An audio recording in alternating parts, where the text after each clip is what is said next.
বৰ্তা আমাৰ মাজত আৰু নাই।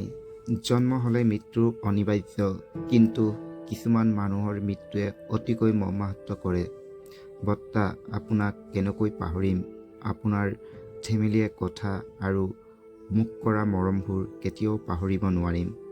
বৰ্তা, ইমান সোনকালে আমাক এৰি যাব বুলি কেতিয়াও ভবা নাছিলোঁ। বৰ্তা, আপোনাৰ আত্মাৰ সদ্গতি কামনা কৰিলোঁ। য'তেই থাকে শান্তিৰে থাকিব। ওম শান্তি ওম।